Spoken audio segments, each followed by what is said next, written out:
Welcome to the Exam Study Expert Podcast, helping you ace your exams at school and university through the psychology of high performance and the science of studying smarter, not harder.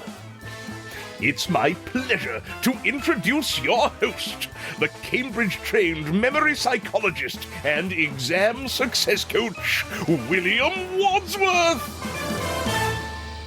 Hello and welcome to the Exam Study Expert Podcast. Concentration is one of the number one things I've been hearing students asking for help with, particularly at the moment.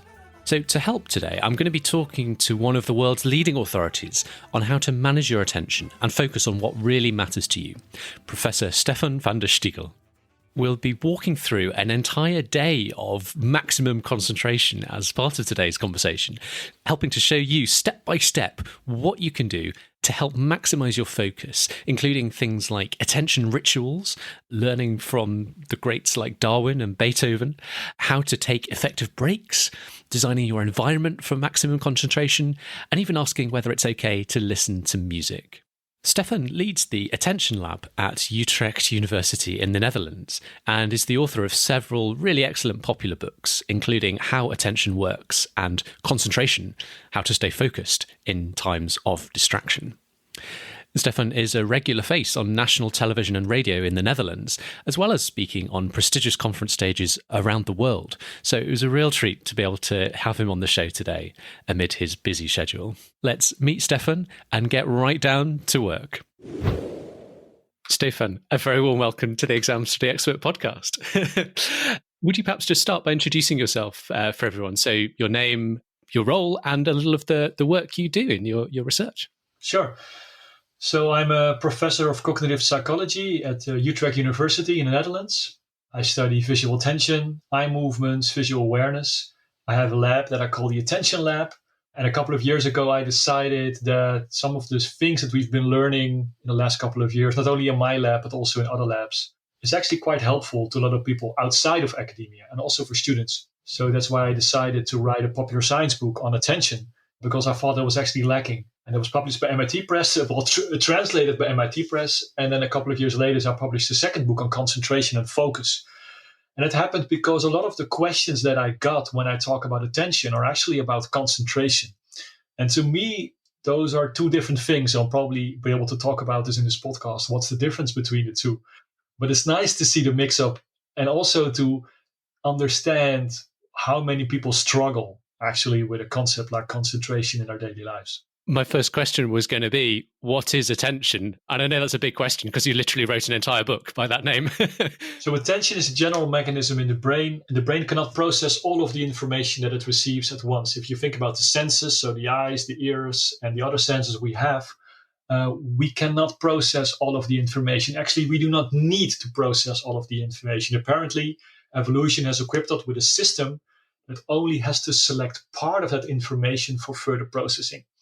And that is called attention. So you can compare this to a zoom light, a spotlight of attention that travels through space and selects the relevant information and allows you to ignore the irrelevant information. But it can also be to the internal world. So it can also be attention for a specific task. So you cannot perform all the tasks at the same time. You cannot think all these things at the same time. You can only focus on one idea at the same time. And concentration is actually sustaining that attention for a longer period of time. So attention is in the moment, the selection that you are currently doing, and then concentration is keeping your attention on a specific stimulus for a longer period of time. And I suppose concentration is sort of slightly wrapped up with that being a fairly positive concept. You know, concentration generally suggests you're concentrating on something you want to concentrate on.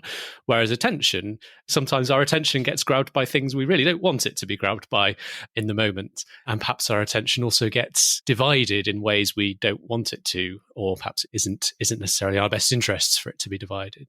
Yeah, because especially if you said attention it's really easy for your attention to be distracted. And so attention is rapid, but it also responds to information in the environment that appears automatically. So new stimuli capture your attention. It's a notification on your phone. It's a notification of an email that you have in your inbox. It's a colleague that's a student or colleague that's starting to talk, that's standing next to you. That all captures your attention automatically. And that's why concentration is so difficult. And when you talk about divided attention, it actually means that you're trying to attend to multiple things at the same time, although that's really not possible. What you're actually doing is you're rapidly shifting your attention from one thing to the other. And there are some time costs associated with that. And also you're more prone to make errors. So as you said, the ideal concentration, positively termed, is when you have your attention on a stimulus for a longer period of time without being distracted. And that's difficult because attention is so rapidly allocated to any stimulus in the world or to an internal thought. You might be in a completely empty room without any external distractions, and still you're accompanied by probably the worst distracting thing there is. That is your own mind, your own ideas. Those pop up all the time when you're reading a book or you're trying to study. So when people think about distractions, they only think about the external world. But I think the internal world for a lot of people is actually a larger factor in this whole thing of concentration. I think that's a great point. I think I'm right in saying one of the things that puts, I guess, limitations on our ability to do multiple things at once in one moment is related to the idea of our working memory, and that being a limited capacity processing engine, you might want to call it, for what we can handle and think about in any one moment. Is it perhaps worth just explaining a little bit about what we mean about working memory and how that relates to the limits of our attention and focus? Yeah, working memory is key if you want to understand what concentration is, because what it means to focus on a specific task is to have a task in your working memory. So the working memory is the part of the brain that is responsible for executing actions that do not go automatically. Some motor actions are performed automatically. If you're on your bike and you're on your bike quite a lot, you can be on your bike and that does not tax working memory. Some of the actions are automatic, but the majority of the more complicated actions, like talking, listening, reading, writing, they all tax working memory. So working memory is responsible for executing actions, but working memory can only perform one task at the same time, which means that there's a limited system in terms of its execution. And it's very fragile. So if something captures your attention automatically, that interferes with working memory immediately. So it can only perform one task at the same time, and it's very easy to lose a task. So if somebody starts talking, you'll stop reading. Like, that's a reflex. A lot of people, that happens more quickly than others.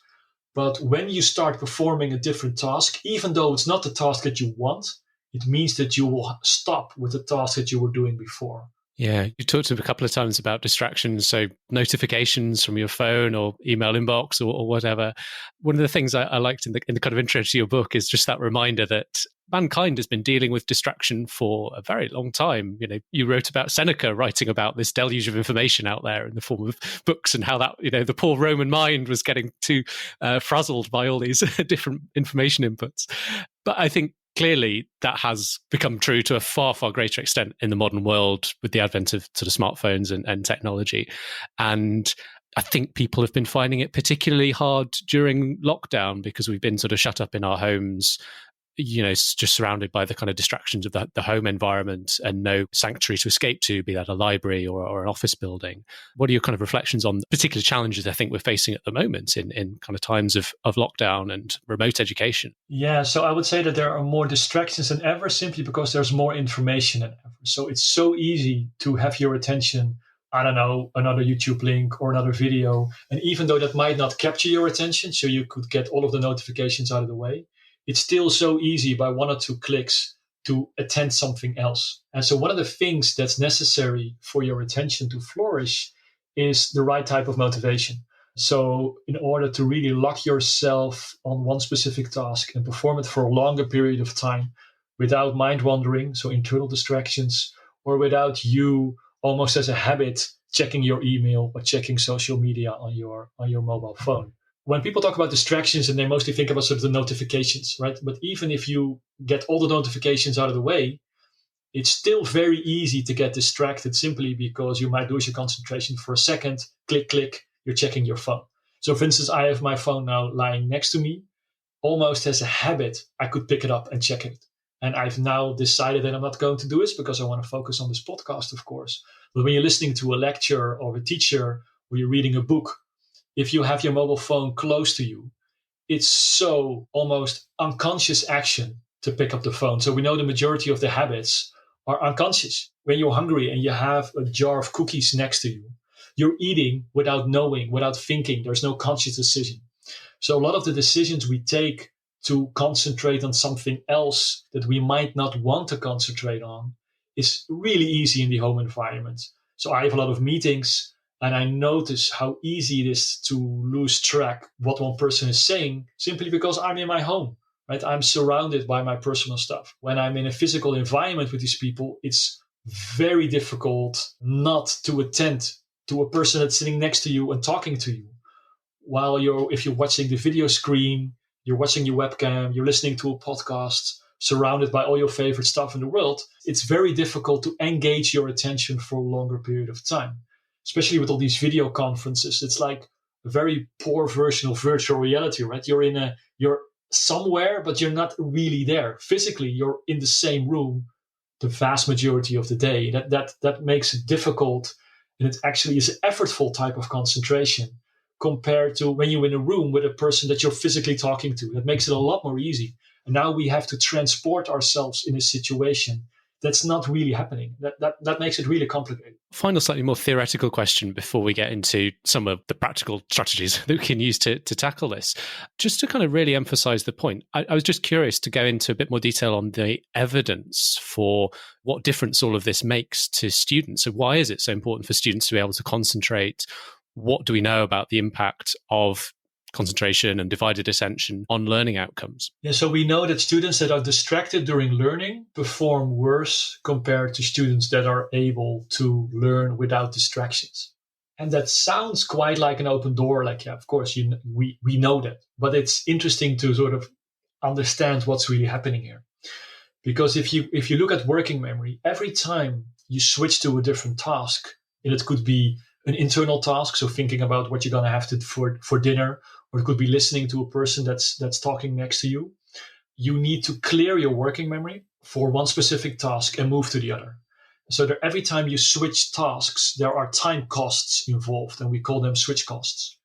Also, you're more prone to make errors. So working memory can only perform one task at the same time. So I compare working memory to a workbench. The working bench has a material on it necessary to perform this task. And every time you start performing a different task, you have to clear the workbench and get new material on the workbench. And it's very likely that there's still some apparatus left of the previous task. And therefore, if you engage into a new task, it's likely that you will perform an error simply because you've got the wrong material on the workbench. So the ideal type of concentration, if you have the same material on the workbench in your working memory to perform all these actions for a longer period of time. Every time you switch between tasks, it takes time and you're prone to make errors. And also importantly, the stress system is activated. Every time you switch task, you develop higher levels of stress. Simply, you want to concentrate, but every time you're distracted, and that gets frustrating, and that results in high levels of stress. And we also know that high levels of stress are poor in terms of learning if the stress levels are too high. So the best way of learning is a relaxed atmosphere without any distractions. That's easier said than done these days, but it is important to realize it's actually beneficial to create such a situation. And if you want to interact with social media, it's a lot better to do it later in the day, give yourself a sort of reward, than to try to do two things at the same time, because that's sort of a wrong decision. It's not going to be good for either of the tasks, right? If you try to do them at the same time, it might look fun and it might feel productive, but it's actually not productive in any way. Fantastic points there. And actually, what some of the evidence that you put in the book, concentration, was new to me. Like there was that study that shows that when you're studying with distractions, hippocampal activity is decreased. Hippocampus being the bit of the brain that's very involved in encoding and retrieving information from long-term memory. You know, really interesting that we've kind of got that level of neurological evidence, I suppose, to underpin those principles. In a sense, it makes a lot of sense because working memory is the part of the brain that governs all the actions in the rest of the brain. So it's in the frontal cortex, which means that it's sort of the orchestrator that tells the brain what to do. And if working memory is not strongly engaged in a specific task, it doesn't tell to the hippocampus, please store this knowledge. So the brain becomes more of a chaos because it's not focused on one specific task. And the working memory cannot inform all these learning mechanisms in the brain, partly indeed the hippocampus, to do the task that it's actually supposed to be doing. I thought it might be nice to talk through a day in the life of someone who's focused. So perhaps imagining a clear day with no other professional engagements apart from just some time aside to do a bit of writing, perhaps your next book or perhaps an upcoming journal article or something. The sort of day that lots of students might be able to relate to in terms of spending the day working on a big dissertation or thesis, or maybe just revising for upcoming exams. Perhaps let's walk through what that day might look like and some of the kind of practical things you could do at various points to be able to maximize concentration. Perhaps we can start the evening of the night before to set ourselves up for success the next day. That's a good point to start the day before, because that's indeed a crucial point there. So one thing to do is to try to not interact with things that make your mind very active shortly before you go to sleep. So a lot of people sleep with their mobile phones next to their bed. That's something I don't really understand. It's not the blue light emitted by the screens, which a lot of people think, but it's actually the mental activity. And these apps on your phone are designed to keep your arousal level as high as possible. And that's not what you want. So you want to do something that actually relaxes you. So people say, can I watch television? Sure, but it depends if that television makes you very aroused or whether it makes you relaxed. So we know that the amount of reruns of the comedy series Friends is a lot higher shortly before people go to sleep. And I understand that, right? It's 30 minutes, you know exactly what's going to happen. It's very predictable. So that's actually a nice thing to do shortly before you go to sleep. Also, turn down the lights already. So that's the blue light emitted by those lights, because that's a lot more than from your mobile phone. It's actually the light that's simply hanging in your room. Try to clear that as much as possible and turn it down. If you've got certain things that you worry about, put it on paper so that they're not going to bother you during sleep. And I think that's already a good recipe for a good night of sleep. Okay, fantastic. So we wake up the following morning, nice and refreshed, hopefully, after a decent night's rest. Is there anything in the morning before getting to work for the day that might, again, help to sort of set us up for success? I know, for example, some people like to get their workout for the day in the morning, or perhaps a session of meditation. So one of the things that's important is that you cannot expect to go from your morning ritual to working or learning or studying immediately. So you have to deal with the switch costs, to do something that goes automatically. So one thing to do it is just to go outside and take a walk. Or meditation is nice, but do realize that meditation is a task and it's not something that goes automatically. So it's nice and relaxing, but after meditation, take a break, because it's actually taxing working memory because it's focusing on one particular task for a longer period of time. So it's not the same as a break, but it is nice. It's a nice morning ritual. But even when you've done that, you still need to do something that clears your working memory to deal with the switch costs that you have to make. So a lot of people are working from home right now. And what a lot of people used to do is to have travel time. So they go on their bike and they move from their home to the university or to college or to their work. And that time on the bike or on the train was actually needed to make the transition. So one thing you can do at home to make the transition is to go outside and take a walk and just make the transition automatically. So that's one way of clearing your mind.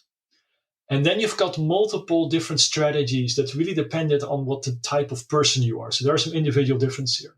Some people want to eat that frog in the morning. So they want to do the most complicated part early in the day. Refer you back to the first episode of 2021 for more on Eat the Frog. Yeah, Eat the Frog is nice, but do realize that not everyone will be ideally an eater of that frog, because I'm an evening person.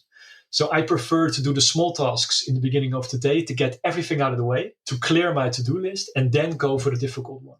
So what I like to do to start off the day is make a to-do list and to make a plan for the day. And ideally, you have the same day every day, the same schedule, because it's nice, because then you no longer need to focus on what you need to do. And you create almost a ritual, sort of a habit of performing your day at the same day. And we know from people that are very famous, like Darwin and Beethoven, they had the same schedule each individual day, daily rituals they had. It is a book that very nicely describes how they go through their day. And it's great to see their fast rhythm that they have every single day. Beethoven starts by counting out his 60 coffee beans. I loved that. And why did he count 60 beans? That was clearing his working memory. He was then preparing himself for a long period of concentration. So I'm always surrounded by music, by vinyls and CDs. So when I go to work, I first interact a little bit with my music. I sort stuff. I always work with music in the background. So this is my attention ritual, something that clears my working memory before I start a longer period of concentration. But it's important before you do that is to make a schedule of the day and discuss with yourself and make a plan about when are you going to take a break? What's the plan here? Because there needs to be a period during the day in which you're doing nothing, because that's actually really important for your concentration. So make a plan. When are the moments that you really have a longer period of focus? Is it between 2 and 5? Is it going to be in the evening? So make a plan and see if there's enough breaks in between. And if you are a person that really likes to concentrate in the morning, you do it that way. But if you're an evening person, you can spend the day clearing all the small tasks and focusing on the evening in which it actually is going to happen. But you cannot expect yourself to concentrate for 8 hours a day. That's nonsense. Like there's a maximum of how many hours you can concentrate during a day. That differs between individuals, but don't expect the impossible. I know there are individual differences, so it's hard to give a concrete number. But if you were to give me a number that would be like, yeah, you really almost certainly don't want to be working as many hours as that. Let me say that if there's people that work to 9 to 5 without taking a break, that's not a good idea. So it might sound like they're working the whole time, but I think that's not possible. Like you need to take small breaks, longer breaks, even 1 hour, even within an hour of concentration. It needs to have a couple of minutes in which you walk to the toilet, get some coffee, get some water. Those are mini breaks, but those are quite important to refresh your mind. So it's not about the number of hours, but it's definitely about sort of how many times during the day you actually take a break to refresh. Because you can have a long day of concentration, have a good evening dinner, and when you've planned your day correctly, you could still get an hour or two of concentration in the evening, as long as you've not been multitasking during the day. So it's very much dependent on how you spend your day, how easily it is for your mind to refresh and start concentrating. You talked in the past about the importance of taking breaks. Any particular advice for things to do or perhaps not to do while we're taking those breaks, particularly maybe the shorter ones between bouts of work rather than longer breaks? Yeah, so it's really important to do something that does not tax working memory. So look at your phone and check your social media is not taking a break. It's taking a break from work, but it's not refreshing your mind. It's not that it's loading the battery of your concentration, because you're still doing something that taxes working memory. And ideally, you should be doing something that does not tax working memory in any way. So we know from scientific literature that taking a walk in nature or in a park without things that you have to pay attention to actually allows you to concentrate a lot better compared to a busy environment like a busy city center or looking at your phone or checking YouTube or whatever. So the ideal break is a period of mind wandering, doing something else that goes automatically. And when the brain does nothing, your mind starts to wander. And that's a problem during concentration, but it's actually useful when you're taking a break because it allows your concentration to refuel again.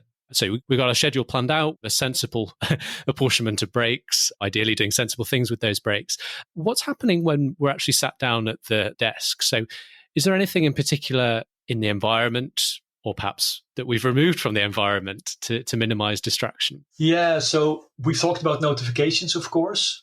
So things that can capture your attention automatically. It's important to remove those. Have something next to you that can function as a to-do list, or something that if something pops up in your mind, write it down immediately. If it's an eternal distraction, do something with it. That's an important way. The right level of motivation. So imagine yourself, why are you doing this? What's sort of the point on the horizon that you're moving towards? Is there some reward that you can give intrinsically, or is it some other type of reward that you can? So if I do this for 8 hours, what's it going to give me? So that's a nice thing to think about, to motivate yourself to do.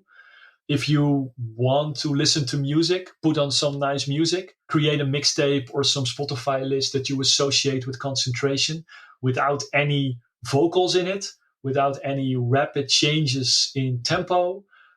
So put some nice neoclassical music on or some DJ sets that have a little transition. Some people might not be able to do this, but for me, it's crucial actually, because else I just simply fall asleep. And if you have trouble motivating yourself, why not talk to colleague students and say, hey, can we do this together? If we study for 4 hours, can we meet in a park later if that's allowed that day? We're in the middle of Corona crisis, by the way. But you can also open your webcam and talk to other people, get some motivation going, because a lot of people are doing it on their own. A lot of people like to study together. And even if they don't need to talk, simply being in the same room or knowing that the other person is studying as well can be very motivating. So what motivates you? Can you eliminate distractions internally and externally? And what's going to keep you awake? So for one thing that I find difficult is to sit still, for instance. So I'm always moving. So when I'm listening to someone, most of the times I'm moving. If it's a lecture that you can follow while you're walking in a park, go ahead. I do a lot of my meetings while I'm walking because I have difficulty sitting still. Some people might relate to this very well, I guess. But you don't need to sit still. We know from kids with ADHD that they actually learn a lot better when they're moving. And I think that holds for some adults as well. Fantastic thoughts. So, movement, keeping that distractions list to get those internal distractors out of your head and clear your mind, writing them down. That's working together, either physically or perhaps just by opening up a webcam. Thank you for mentioning listening to music. That was going to be one of my questions, because when I go into schools and talk to students, 8 times out of 10, that's the first question in the Q&A at the end. Can I listen to music while I'm studying? And I don't know if this is just a UK educators thing, but I often hear people in the UK saying, oh, no, you shouldn't listen to music while studying. And my intuition was always different to that. So I went and wrote a blog article on it and kind of had a look at some of the studies that have been done on it. And I think that advice that's common in schools, that you can't listen to music, comes out of a study that came out of Cardiff about 10 or so years ago, where they showed a massive drop in performance for students that listened to music while they were studying. When I dug into the details of that methodology, the actual tracks that they were using for the experimental group were like the most intensely distracting music possible. Like, I listen to music a ton while I'm working. There is no way I'd get anything done while I'm listening to that. So I think there's individual differences, as you say. Some people can listen to it, some people can't. And I also think there's differences between, even within individuals. So for me, there's a lot of tasks where I do like to listen to music. There's some where I just need to shut the music off and have complete silence, perhaps those most ultimately cognitively demanding tasks. It sounds like that's sort of supported by your reading of the evidence as well. Yeah, I think one important thing to realize is distraction is like sort of these reflexes.